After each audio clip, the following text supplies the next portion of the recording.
Cool. Shooting. 3, 2, 1. Action. Hello, Karibu, and welcome to the Africa Deep Diving YouTube channel and our discussion program, Africa Rising. Our topic of discussion this week is the psychology of racism in Black people. Joining me and walking with me on this journey of discussion and discovery is my fellow villager, Ejidia Kariuki. Ej, karibu sana. Asante sana.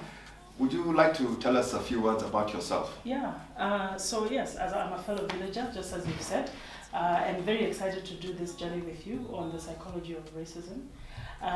In school, I did social anthropology, and so that really got me interested in a whole range of topics and trying to look at how everything is sort of interconnected rather than just looking at things in terms of separate subjects. So for me, this topic is about looking at all the different elements that come together and that make up racism and drive it still up till today. So I'm very excited to be here. Yeah. Awesome. We are excited to have you here. And I think it's also important to mention the fact that we are not the final authority on all the information that we are trying to impart here. In traditional African culture and in classical African culture, education was a thing that was done in an interconnected manner. Yeah. So nobody was seen as the final authority on any information. Information was fluid. People were learning from each other. So we're trying to create a community whereby there's a symbiosis of information and where we can learn from each other. So if any of the viewers who are currently watching this would like to impart information or knowledge to us, they can do so via the comments. And we're trying to build a community of people who learn and grow together. So please, we encourage you guys to put in your information if you feel that we've made mistakes anyway. Like we say, we're not the final authority. Please be encouraged to get in touch via the various platforms that we will provide at the end of the program. Yeah. So before we dive deep into this week's topic, which, as we said before, was the psychology of racism in Black people, I think we can go through the important news items of this week. Yeah. And we want to go through 3 of them. The first one is the unrest that is happening in the Ivory Coast. Yeah. Now, for our people abroad and our fellow brothers and sisters abroad who are not aware of the Ivory Coast, it is a West African country. It is a former French colony, and the problems started arising at the beginning of the week, or towards the end of last week actually, when the president, Alassane Ouattara, who is no spring chicken at the tender age of 78 years old. And still holding on to power. And still clinging on to the sachels of power, decided that he was going to go for another term in office. And this brought about various demonstrations in Abidjan and various cities in Ivory Coast. Now the problem was that 5 months ago, he had actually announced that he was going to hand over power to a new generation of leaders. But about a month ago, I believe, like his Prime Minister Koulibaly, actually had a heart attack and dropped dead. And Koulibaly, Prime Minister Koulibaly, was supposed to be the new candidate for the upcoming elections.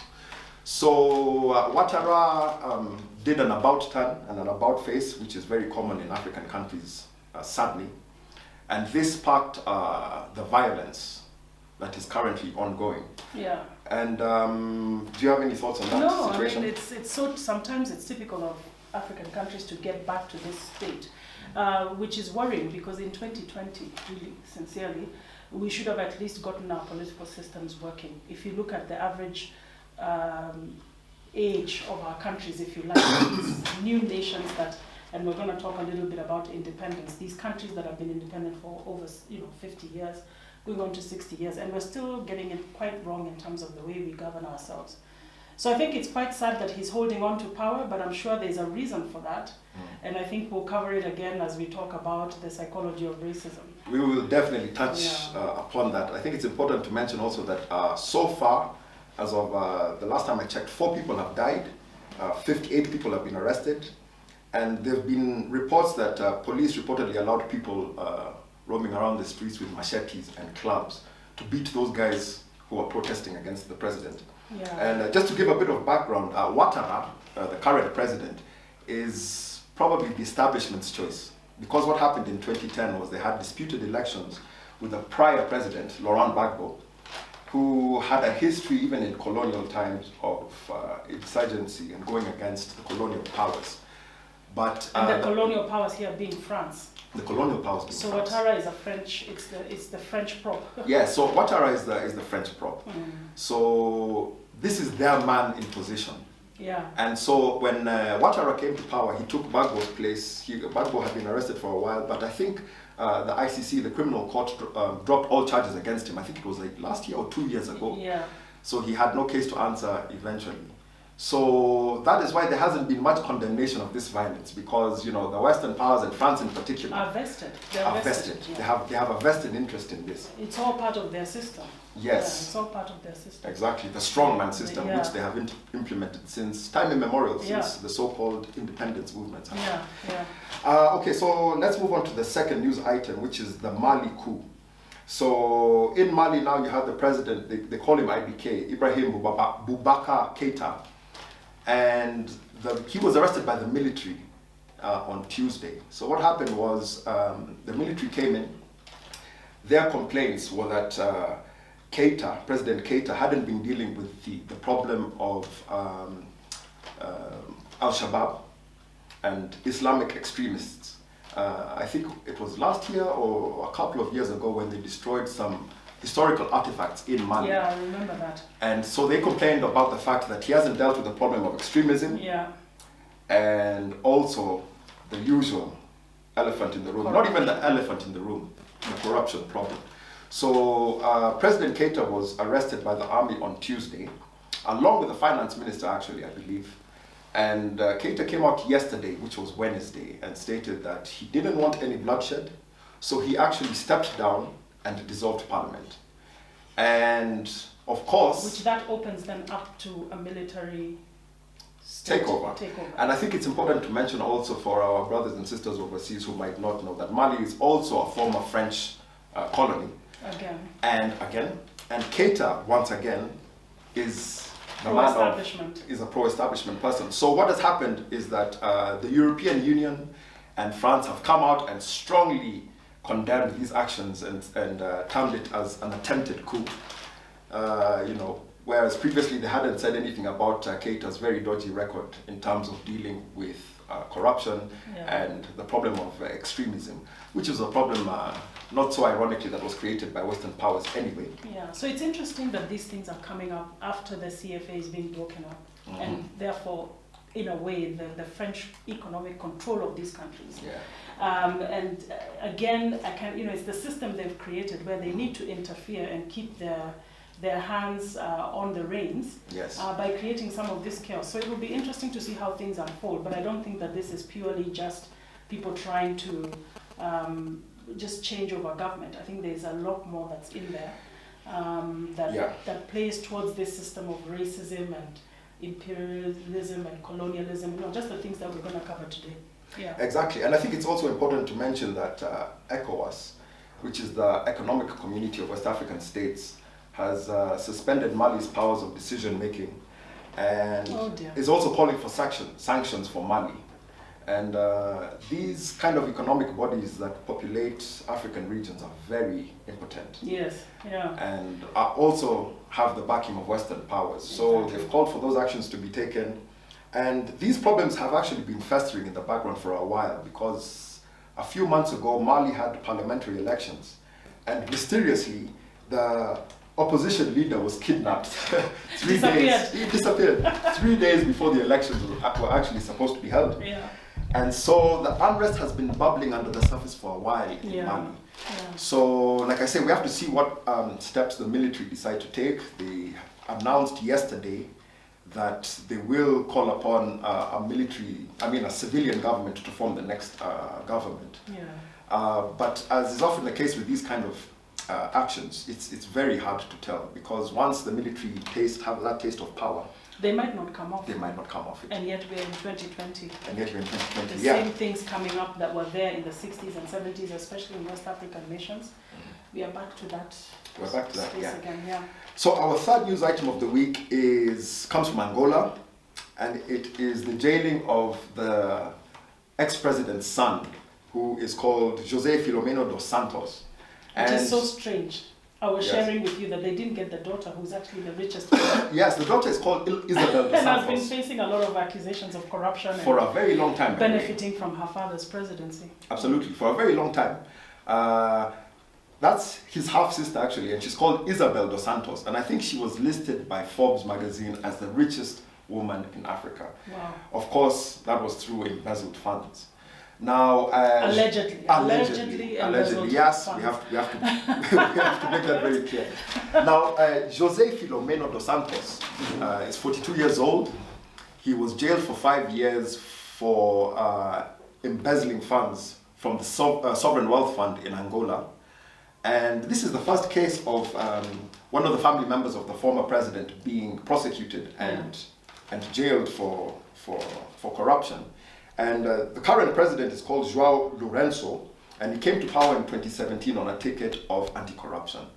And so it's actually a very, very, very significant step, especially when we consider, like, sadly, our African presidents do not have such a glaring and a bright record of dealing with this corruption so decisively. But it's setting precedent, because I wonder what that means, or the courage that's going to give other countries to begin to go for the families of previous leaders who had embezzled money or had been seen to embezzle money. Yeah, so let's hope that this sets a precedent. And it's also important to mention that he was acquitted of money laundering charges with 3 other defendants. But 5 years is a pretty hefty term. Yeah.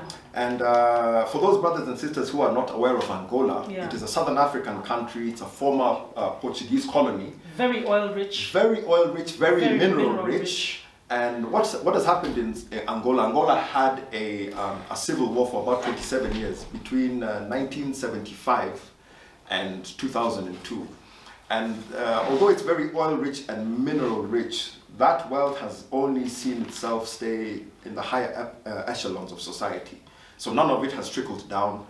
And I think Luanda now, the capital city of Angola, is the most expensive city in Africa. To live in, yes. That's To live what I in. hear, yeah. And so that is the legacy that they're dealing with. And it's going to take it's going to be a very long process, but at least President Lourenço seems to be moving in the right direction. Yeah. Well, let's see how that pans out. It will be interesting to see those areas in terms of the control, and of course, I think there's a lot of EU control of Angola as well, in terms of making sure that they have control over the oil. So it will be interesting to see how that goes and whether he can persist in this fight against corruption. Exactly. So now that we've covered the news items of the week, let us dive deep into the topic of the week, which is the psychology of racism in Black people. So because of the breadth and the depth of the topic, we have decided to divide the discussion into a regional analysis of the continent and of the wider world in general for our brothers in the Americas and in the Caribbean, and to see what effects colonialism or slavery or both had on the mentality and the psyche of our brothers, our Black brothers and sisters, in terms of their perceptions of racism, bigotry, prejudice, perhaps tribalism, and so forth. So what we will do is we will start with East Africa and consider the colonial situation in East Africa and how that came about. Then we will shift over to West Africa, and then we will go to Southern Africa, South Africa and its environs, so not just South Africa, but Southern Africa. And then we will traverse the seas and cross over and look at the situation in the Americas and in the Caribbean and what they had to deal with in terms of slavery. Yeah. So maybe you want to start us off with kind of just setting the context of, I think a lot of people think that Africa was this kind of blank space where then all of a sudden lights went on when the Europeans came, which is not really the truth. I think if you really have done any sort of study, you know that there were a lot of kingdoms that were available, and society was going on, and there was trade even with other countries. So maybe just set that context for us, Pedro, around where Africa was. Yeah, I think it's important to mention that because we have to look at, before we consider the colonial system that was actually put in place by our imperialist overlords, we have to look at what systems of life existed within Africa in general, but because we're concentrating on East Africa, it's important to mention that the system of life and the way of living was prevalent throughout southern Yeah. Africa and sub-Saharan Africa actually. Yeah. So what we had in East Africa and generally in sub-Saharan Africa at the time, before colonialism, was a system of kinship, which has come to be known as African communalism, which is a system of kind of reciprocal social relations, or informal social contracts, which were not merely based on blood ties, but on the wider community in general. Yeah. But the basis of that community was the family unit. So what you would find was that this also informed the basis of ownership of the means of production, Yeah. which are the 3 L's of livestock, labor, and land. Yeah. And what you find in pre-colonial Africa and in East Africa was that there were very few centralized kingdoms. The ones that existed tended to exist around the lake region. Yeah, the So- Ugandas of this world that are Exactly, around Lake the Victoria. Basoga, yeah. Yes, so it was a very anarchic system of government in terms of the fact that it was decentralized. So like there wasn't like hierarchical hegemony. Mm. And the factors of production in terms of agriculture were purely and primarily for collectivist subsistence. Yeah. What you would find also was that in terms of inter-ethnic interactions, they were very fluid, contrary to what many people might think, and especially because we have now this system of tribalism. It's hard for people to actually imagine that, but we actually had a very fluid, what they would call social mobility in today's language. So we had a lot of intermarrying between tribes, which would surprise people, and the relationship was also informed by trade relations. So, the different ethnic groups or tribes, as we call them these days, had a relationship based on trade. Yeah, with their neighbors. And any surplus goods in terms of agricultural produce was Yeah. usually used for bartering systems. So it wasn't, It was there wasn't a, yes, it was exchanged. There wasn't a system of hoarding or anything like that. Yeah. And so that was the basic setup of the social structure. Yeah. Very decentralized. There was no hegemony, and it was informed by social and reciprocal contracts. Yeah. The autonomy was widespread. So there was no centralization or like a huge cluster of people that used to populate in this region or that region, Yeah. and it was very fluid. It was- And also, like, you'd find that really the way the community worked is that it was almost kind of governed by a council of elders or people who had more experience, and people who'd be interested in passing on the culture, passing on those verbal contracts with neighbors, as opposed to something that was necessarily written down and entrenched in the way that the European would think about contracts. It was a very different way of operating. It was almost as if the word that you gave, the agreements that you made as elders of different communities stuck, and the youth, then this information was passed on to the next generations so that they could then take them up and continue with them. But it was also, I guess, the perception of things like land not being something that you necessarily owned, but it was something that nurtured you and grew you, and you also needed to take care of it. yeah, you worked for the land. You worked for the land. You didn't work to own the land. You didn't work to own the land. Yeah. And so, for example, like in Kenya, there was the whole idea of shifting cultivation. You cultivated a piece of land for a certain amount of time for those agrarian communities, and then you moved to a new fresh piece of land that would, and allowing the other piece to heal and to go back into being a normal ecosystem, as you then also plowed this other area. So there was a lot of moving around. And if you look at the pastoral communities as well, it was that shifting from, where the rainy season to the dry season, people shifting towards where the pastures are. And even if it was going through where there were agrarian communities, there were agreements on how that was done, and it worked seamlessly. It wasn't something that then